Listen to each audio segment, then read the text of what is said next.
And all right, so thank you for joining us today. And our stakeholder update in the middle of the year here, we're just gonna give a short update on some of the programs that are going on in Louisiana.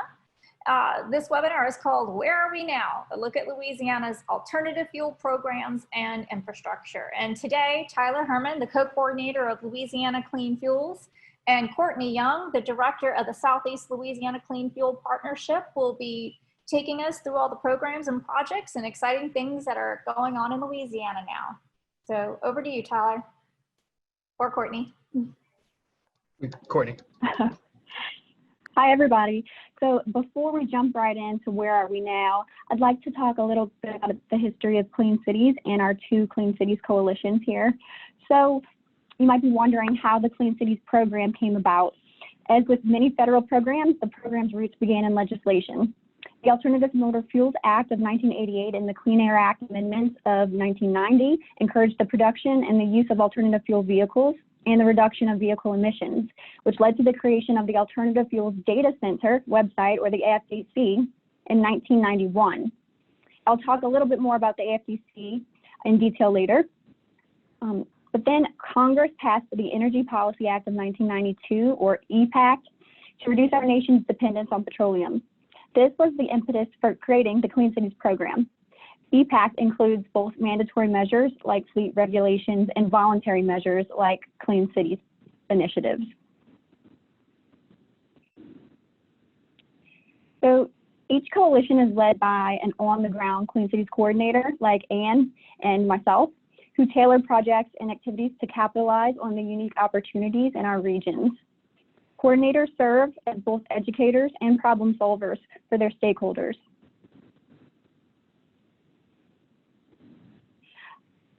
Since transportation is such a critical aspect of our nation's energy consumption, the DOE has offices that focus on how transportation relates to DOE's priorities of national security, economic growth, affordability for business and consumers, and reliability and the resiliency intersect with transportation. So the DOE's Vehicle Technologies Office, or the VTO, develops advanced transportation technologies that help improve energy efficiency, increase domestic energy security, reduce operating costs for consumers and businesses, and improve global competitiveness of the U.S. economy. The Vehicle Technologies Office team includes 5 sub-programs listed here, and most of their efforts are focused on the early stage of research and development, including the batteries and vehicle electrification, the advanced combustion systems and fuels, materials technologies, energy efficient mobility systems, which is better known as EAMS, and the technology integration program, which the Clean Cities program is a part of, the technology integration. You can go to the next slide. So the TI program focuses on light, medium, and heavy-duty vehicles, alternative fuel vehicles and infrastructure, and energy-efficient mobility systems and technologies. Clean Cities coalitions are fuel neutral and technology neutral. So we work with our stakeholders to identify the right fit for their specific needs. In addition to climate change, many municipalities want to reduce criteria air pollutants, including NOx, particulate matter, and in addition to improving public health, bringing a city into attainment of air quality with the federal standards, or preventing it from becoming designated as non-attainment. This can have substantial economic benefits. Idle reduction, PEVs, and improving the efficiency of vehicles can lower criteria pollutants, and replacing older diesel and gasoline vehicles with newer models can also have a substantial impact. And in 2018 alone, Clean Cities resulted in a reduction of 1.1 billion gallons of petroleum. So Louisiana has 2 Clean Cities coalitions, Louisiana Clean Fuels and the Southeast Louisiana Clean Fuel Partnership. So I'll discuss our coalition a little bit and then hand it over to Tyler to see what's going on in your territory. But our coalition, you can go back. Our coalition was established in 2008, and it's housed at the New Orleans Regional Planning Commission, which is the Metropolitan Planning Organization, or MPO, for our region, and it serves 8 parishes listed here, with a population of about 1.3 million residents. As it says in our name, and it applies to every coalition, we are a partnership of stakeholders that work together to implement clean transportation projects in our jurisdictions across the country. Some of our pivotal partners, both of our coalitions, include Louisiana Department of Natural Resources, Louisiana Department of Environmental Quality, Louisiana Department of Transportation and Development, Federal Highway Administration, EPA, parish and city governments, utilities, public and private fleets that are all dedicated to the Clean Cities mission to improve fleet efficiency, reduce emissions, and save money on fuel and maintenance costs, and then use that savings to reinvest further into their fleets. Okay, next slide. So this slide shows our 2019 Clean Fleet leaders in Southeast Louisiana. So each year we recognize our local leaders at a Clean Fleet Award ceremony. And it's not just for alternative fuel vehicles, but for innovative projects like idle reduction, through technology, or just having idle reduction policies that help reduce fuel waste can be recognized. Reducing vehicle miles traveled and improving route efficiencies, fuel economy improvements through replacing older vehicles and engine repowers, for instance. But whatever the project is, our goal is to help our fleets improve their efficiency, cost, environmental footprint, and even their public image through these green projects and promoting through positive marketing and outreach. Next slide, please. So I'm just going to list a couple of major fleets in each of our fuel categories here, so you can get a picture of what it's like in Southeast Louisiana. So the majority of our coalition's impact on energy security and reducing gasoline and diesel consumption comes from our heavy-duty CNG fleet shown here, our refuse trucks, and our UPS delivery trucks. So our 3 CNG refuse trucks and fleets include Metro Disposal, Waste Connections, and Waste Pro, which have together about 100 trucks operating in our region. And our UPS CNG fleet has about 130 trucks in the region. And we also have smaller private companies like Dr. Pipe Plumbing that have had a lot of success with light-duty CNG vehicles. Next slide. So some of our major propane fleets include Jefferson Parish Transit, shown in the upper right.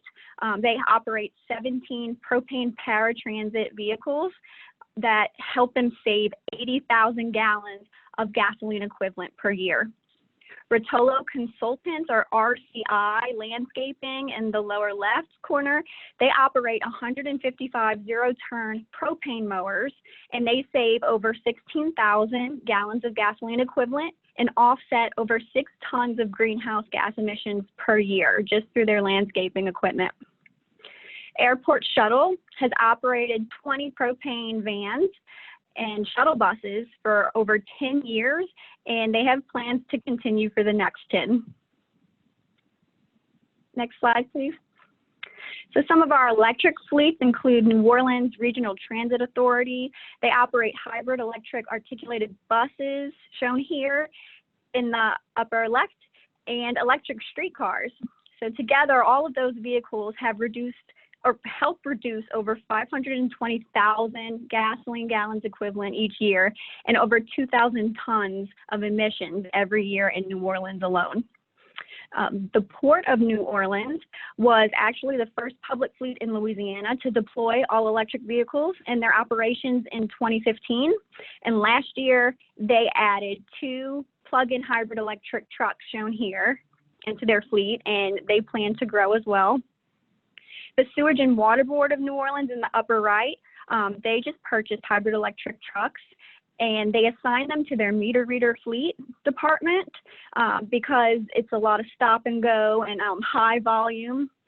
And they've already seen a reduction in fueling and fueling stops, which has resulted in increased productivity and workload.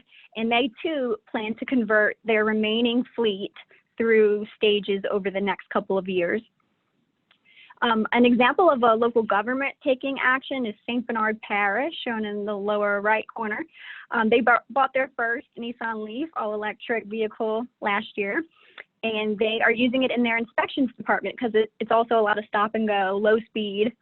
And they are also planning to install electric vehicle charging stations for public use throughout their parish. Next slide. So some idle reduction fleet examples include New Orleans EMS in the upper left. They installed technology systems in 16 ambulances, and the systems are charged daily to store electricity, which is used to power the onboard electronics while the engine is off. And it's helped them reduce, I have the numbers, just helped them reduce. They save around $40,000 in fuel costs in less than a year from the time of installation, which is incredible. New Orleans Public Belt Railroad has auto start shutdown systems in 8 switcher locomotives, which collectively reduce 130,000 gallons of gasoline equivalent each year and over 1,600 tons of emissions. Abita Brewery has APUs in 5 of their delivery trucks to help reduce engine idling. And Stone Oil installed shore power idle reduction for tugboats at 6 of their docks throughout our region. And 17 boats use this for about 4 to 8 hours daily. And they've reaped significant diesel fuel cost savings as well as emissions reductions. Next slide.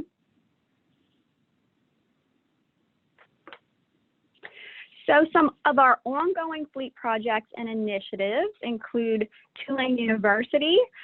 So with the support of our utility Entergy and with our help from the Clean Fuel Partnership, Tulane was selected as one of 55 grantees across the country awarded by the Department of Energy's Vehicle Technologies Office to demonstrate the overall effectiveness of electric shuttles for the New Orleans region.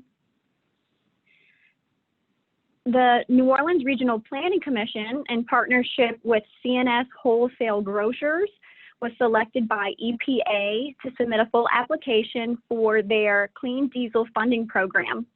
So if our project's selected, it will fund all electric transportation refrigeration units and charging infrastructure.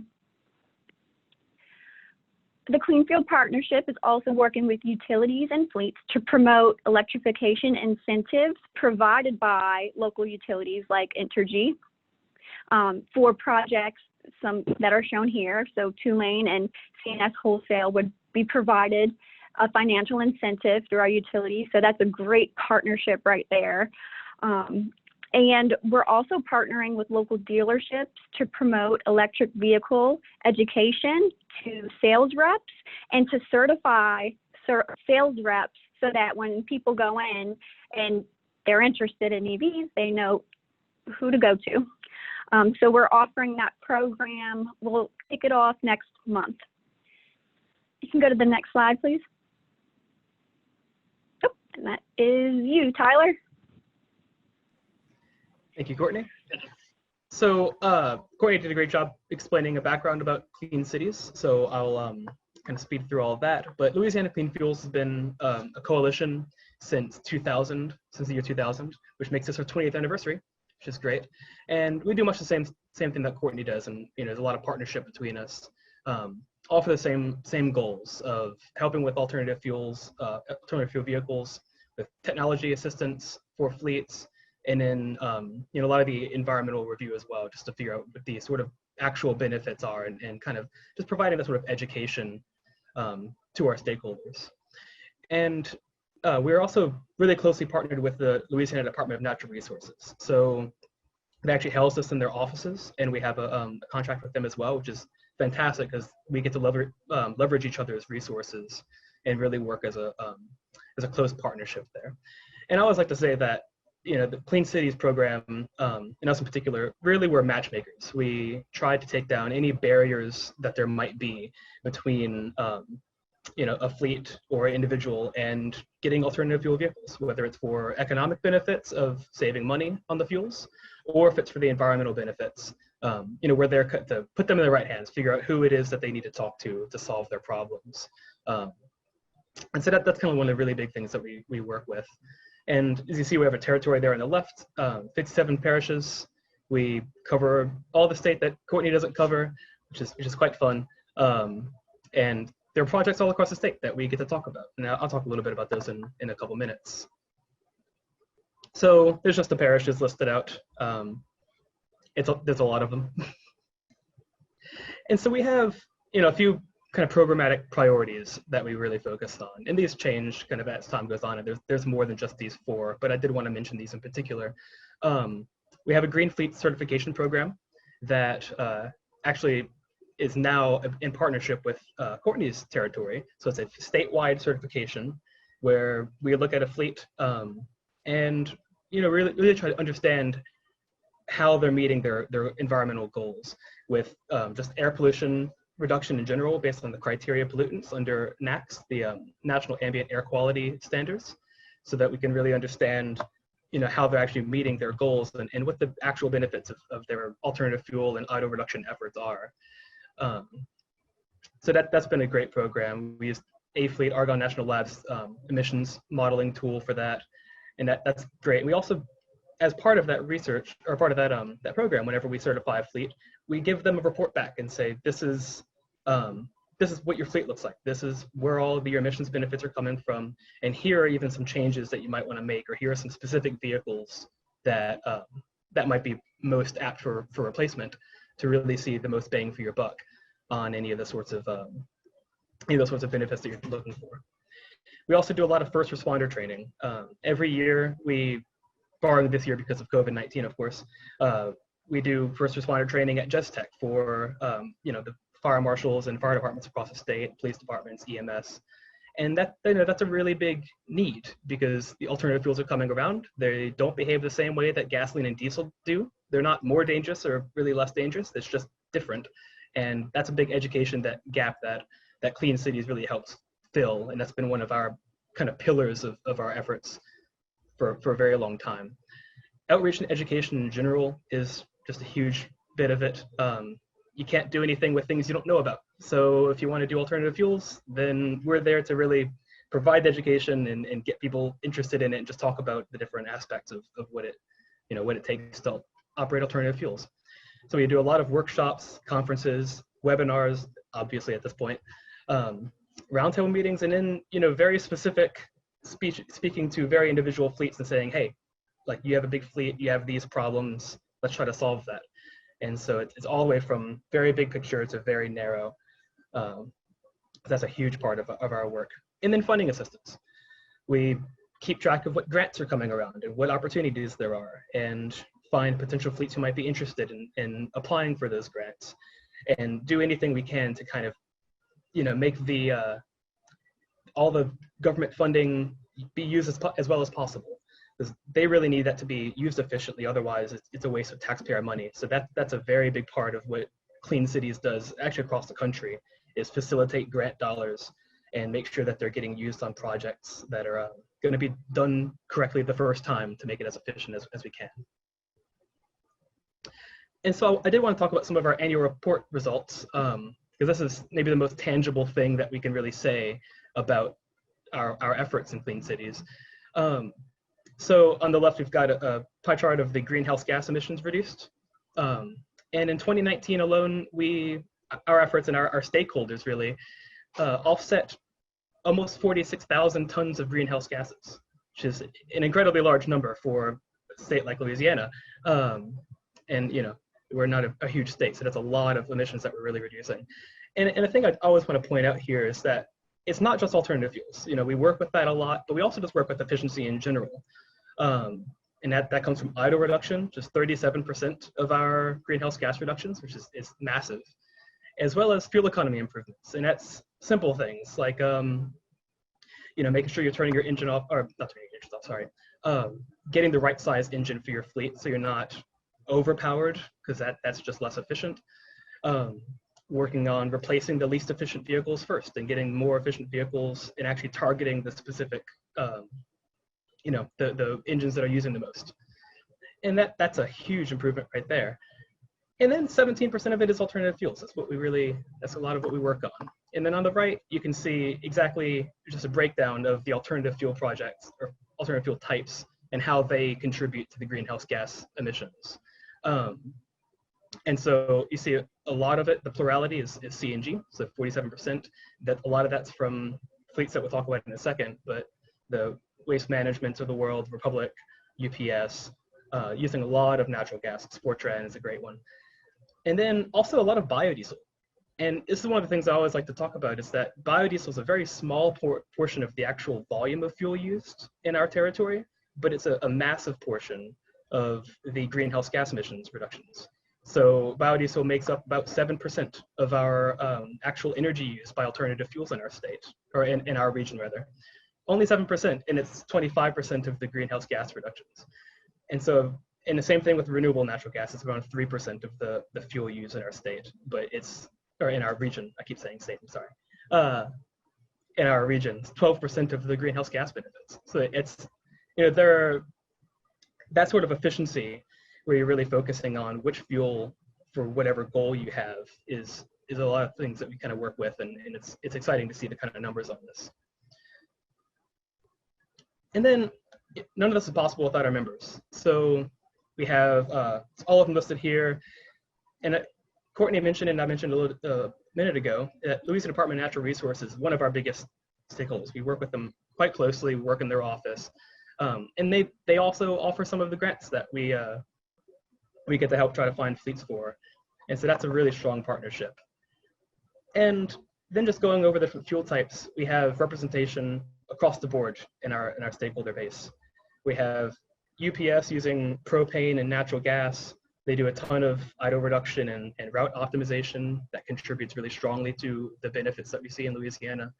We have the Propane Gas Association, obviously works with propane, and they've been a huge help with stuff like the Volkswagen Settlement that we'll talk about in a few minutes. We're getting a lot of school boards using propane, and that's kind of a big deal. If Entergy is electrification, it's fantastic. Republic Services is natural gas as well. And then we have REG and RNG, which are the biodiesel and renewable natural gas respectively, that are kind of, like I was saying, resulting in a huge amount of our greenhouse gas reductions. And then Sportran, they were the first 100% alternative fuel fleet in our territory, which is incredible. It's a transit agency up in Shreveport, and they operate 100% electric buses and natural gas buses. And it's a huge benefit, especially like Courtney mentioned, with reaching attainment for particularly NOx emissions. Sportran is a big reason that Shreveport has managed to stay in attainment, is because they're moving to these low NOx vehicles with natural gas and electric. And so that's a really important kind of pillar project that we've worked a lot with. And then we've got the rest of them there. And again, it kind of span the gamut of the alternative fuels that we all work with, as well as just a ton of the efficiency that we work with. So with that, I believe pitching it off to Courtney to talk about our corridors in Louisiana. Yeah, so take it away. Okay, thanks, Tyler. So before I get into the work done in Louisiana for alt fuel corridors, I just want to give a general overview of the program. So with the designation of alternative fuel corridors, FHWA is establishing a national network of alternative fueling and charging infrastructure along national highway system corridors. They intend to support the expansion of this national network through a process that provides the opportunity for formal designations on an annual basis, to ensure that the designations are selected based on certain criteria that promote the build out of a national network, to develop signage, national signage and branding to help catalyze applicant and public interest, to encourage multi-state and regional cooperation and collaboration, and to bring together a consortium of stakeholders, including state agencies, utilities, alt fuel providers, car manufacturers, et cetera, to promote and advance alternative fuel corridor designations in conjunction with the U.S. Department of Energy. So this slide states main takeaways from the past 4 rounds of designations, and all of the final approved corridor ready and corridor pending designations for each fuel type for each state can be found on their the FHWA Alt Fuel Corridor program website. You can go to the next slide. So the work in Louisiana. So every Clean Cities Coalition across the country has helped to partner with their state DOTs and other state agencies to assist with this build out. So Louisiana Clean Fuels, and we have teamed up with the Louisiana Department of Environmental Quality and the Louisiana Department of Transportation and Development to assist with the development of our state's annual nominations for these corridors. Together, we've worked on corridor station and gap analyses, planning for highway signage. We've hosted planning meetings with our stakeholders and participated in FHWA's regional corridor convenings, and together just working towards the general education and outreach component on the importance of these corridors so that commercial and passenger vehicles can reliably travel between cities, regions, and across the country. So in August of last year, LADOTD completed the installation of the beginning and ending alternative fuel signs shown here for all of the major approved interstates for CNG, LNG, and LPG, natural gas, compressed natural gas, liquefied natural gas, and propane. And as you can see, there's one spot left that's missing for electric vehicles, electricity. So under FHWA's guidelines, these DC fast chargers, there's certain criteria for them to qualify. They must be spaced a maximum of 50 miles apart. They must be within 5 miles of an interstate. And since EVs were not eligible for the past rounds, Louisiana Clean Fuels decided to develop a master plan for electric charging along our interstate systems.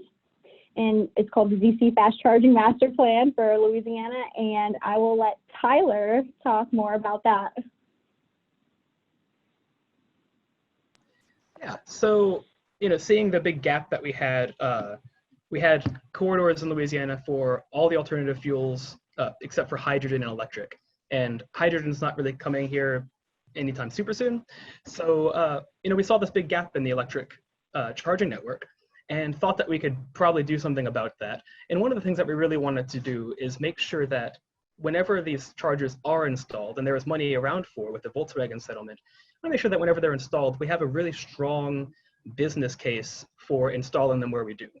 So we developed this master plan that was in partnership with SWEPCO and CLECO, the two utilities along the state.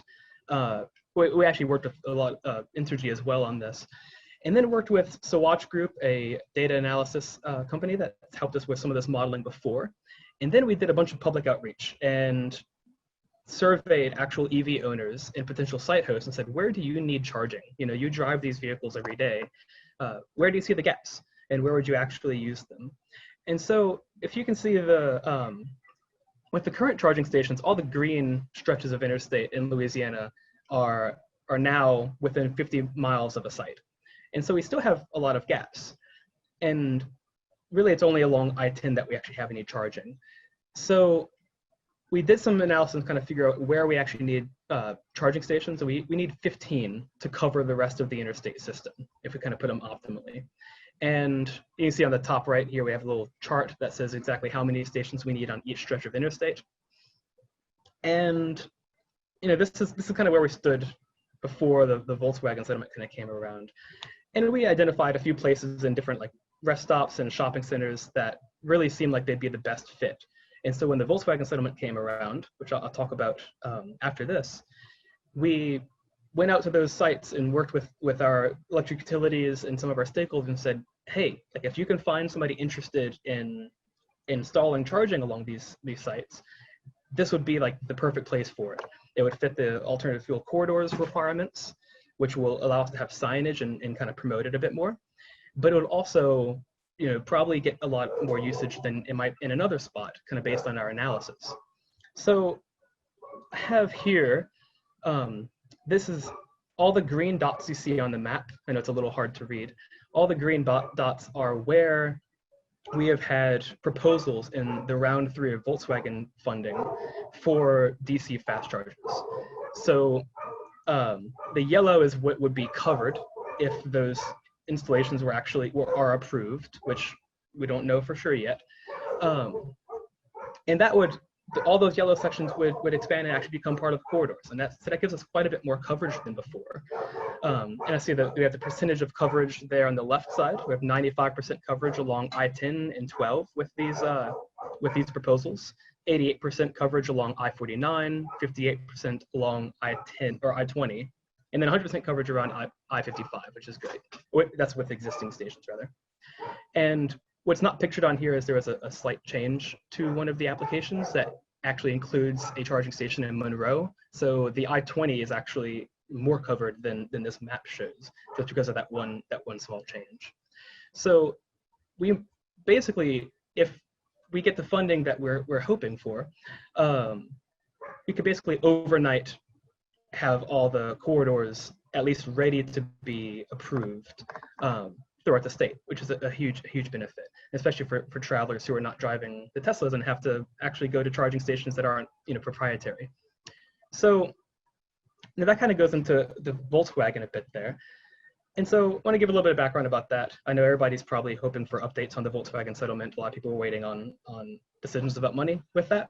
So in case you need any sort of background on this, the long and short of it is that in 2017, Volkswagen pled guilty to charges that installed software on a lot of its diesel vehicles that basically made it produce way more NOx emissions, which is one of the 6 criteria pollutants under NAAQS that I mentioned earlier, than was allowed. So they broke the law, and they had to shell out a ton of money to all the states, and it was distributed based on how many vehicles were sold actually in the state. So Louisiana was awarded, we were given approximately $19.8 million. And that money had a particular requirement with what it can actually go to. So it was allowed to go to the replacement of particular types of diesel vehicles with either newer diesel vehicles that would produce less NOx, or to alternative fuel vehicles, so that they can, again, also produce less NOx than the diesel counterparts.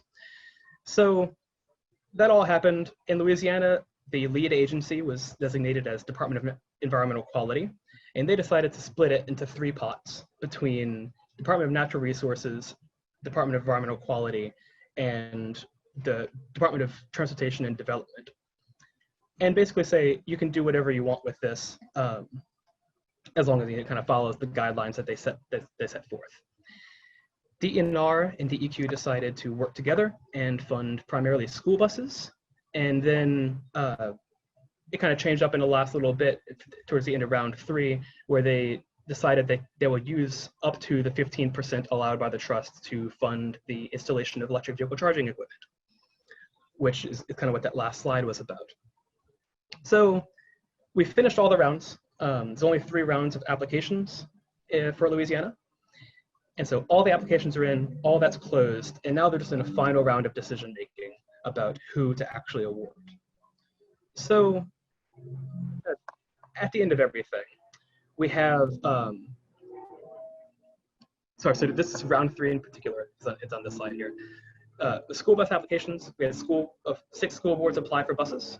4 of these proposals were for propane buses. So we worked with a lot of the school boards in Louisiana, both to drum up applicants for the Volkswagen settlement, because the applicant number was low initially, but also to talk to them about potentially getting some propane, because we're seeing a lot of success with propane in school buses, especially saving money for the fleets, and they can get more money from the Volkswagen settlement. So worked with a lot of them. 4 of the 6 applications were for propane buses, and it was 59 propane buses total just in round 3, which is quite amazing. And that's a really big increase from round 2 applications, which is only 43 propane buses and then 2 CNG. So that all happened, which is great, and I'll talk about the totals on the next slide. And then kind of the crucial bit is that for the EVSE applications, this goes back to the corridors, round 2 only had about $800,000 in eligible applications put in, and that's just in total requested funds. And that totaled 24 level 2 chargers, so those do not fill alternative fuel corridors requirements, and in 9 DC fast chargers, which do fill those requirements. But then in round 3, with our work with the utilities, which is amazing, particularly with SWEPCO and CLECO and Entergy, all worked very hard on getting more applications for round 3 so that we can make a more compelling set of applications. And the total dollar amounts was $5.6 million. And Courtney helped out a ton in her territory too, of course. A lot of that was in the greater New Orleans area, which is wonderful. And so in round 3, there's approximately $1.6 million remaining for EVSE proposals. And this is kind of best case scenario where we have more money asked for than available, because this means that we get to really be picky and give the money to the right places. And so this is what I was hoping for the entire time with Volkswagen, and happily for round 3, we got to that point. So the funding totals to date, this is the number everybody cares about. So school buses, about $10.2 million was awarded to replacing school buses over the 3 rounds. The 16 parishes have received funding awards, so that's a pretty good spread across the state. A total of 284 buses have been funded purely through Volkswagen funding, which is incredible. And I kind of love this part, is that more propane buses were funded than diesel buses. We have 155 propane and 129 diesel buses. So it's actually more alternative fuels than diesel, which if you're really trying to knock down NOx emissions, which is the spirit of the Volkswagen settlement, then that's the way to go. And so that's very exciting. EVSE awarded, again, this is to date, are about $690,000, which funded 26 level 2 chargers, 7 DC fast charger, and then 1 overhead fast charger for transit buses for Sportran, which is also going to be an incredible project. And that'll actually, that's an exciting one. That 1 charger, they have 6 electric transit buses currently, and that 1 charger will be able to double the amount that those electric transit buses can drive, which will just directly reduce the emissions from 6 comparable non-electric buses. So that's a huge benefit. And then new diesel vehicles that are not covered under those other categories. We have 59 heavy-duty vehicles from LDOTD. It's around $7.4 million total with them, Department of Agriculture, and then, well, this isn't CNG, or this isn't diesel, but 1 CNG nurse truck for the town of Hornbeck. They operate a CNG station, and this will help allow them to fuel, like emergency fuel vehicles as needed there, which is nice. And then, like I mentioned, we have about $1.6 million in EVSE funding coming up that should be decided in the near future, with a question mark. But I think that decision should be happening soon. Things were slowed down with Volkswagen just a little bit from COVID-19, and then there were some related issues there, especially with the school boards having a very difficult time right now. But it looks like that's going to be happening fairly soon, and yeah, the EVSE part's really exciting especially for corridors. So we're really excited about the Volkswagen settlement. Came at a very fortuitous time for Louisiana. And I think that's about all I had with that. And next up, we have a slide on some upcoming events for both of the coalitions. And then I guess we can take questions at the end of it as well. So LCF, we're doing it's the year of webinars. So we have transportation electrification for utilities webinars. We have 2 of them coming up. The dates there that are, the first one actually happened today. So this is just parts 2 and 3 coming up. We have a fleet electrification that's specifically kind of on the fleet side coming up as well at the end of September and the beginning of October. We have a pro tips for CNG fleets, part 2, which is specifically focusing on stations and keeping stations operating well. And then, like I mentioned, this is our 20th anniversary, so we do have a gala coming up on November 5th, which kind of details a little bit to be determined based on the COVID situation at that time. And then in March, we have our Clean Fuel Classic, which we're doing every other year at Pelican Point. So yeah, so those are our events. And Courtney, I'm sure you want to say a few words about yours. Sure, and if I'm not mistaken, y'all also have some National Drive Electric Week events coming up that you didn't list here, but ours will be at New Orleans City Park on September 26th. It's going to be in person, and it's going to be a lot of fun. And then our annual Clean Fleet Awards will be held virtually on October 14th to recognize the 28 Clean Fleet leaders in our region and all of their accomplishments from 2019. Yeah, and thank you for mentioning that. We do have a Drive Electric Week event happening at the Tanger Outlet Malls on October 3rd. It's a Saturday, so that'll be in person as well. Thank you for reminding me. And so we have our contact info there, and I'm sure if anybody has any questions, I did see one question in the Q&A, but it looks like it may have been resolved.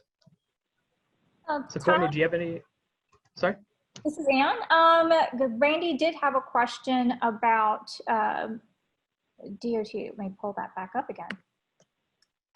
So he asked, what, if anything, can be done to encourage our Department of Transportation to move forward with identifying and putting their money to use for the Volkswagen settlement? Either you or Courtney can take a stab at that? Yeah, so Department of Transportation is moving. It seems like it's slow, but it is moving.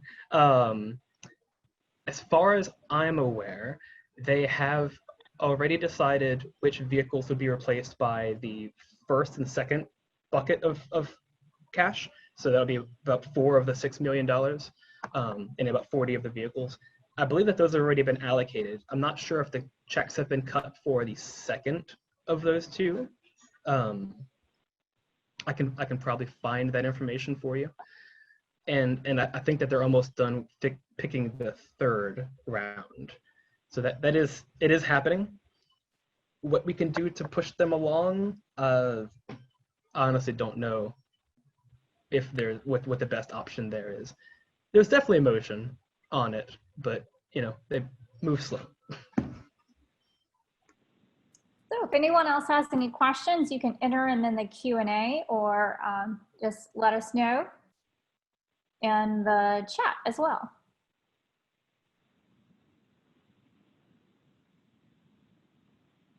Okay, so I don't see any more questions. Y'all have any last words before we wrap up?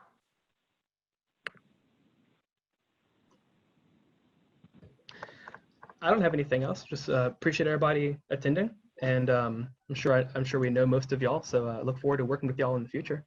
And if there's anything we can do, you know, don't hesitate to reach out. Yes, we definitely look forward to seeing you all in person again one day. Thank you. Awesome. Thank you very much. Thanks, everyone. And this concludes our webinar. Thank you for attending.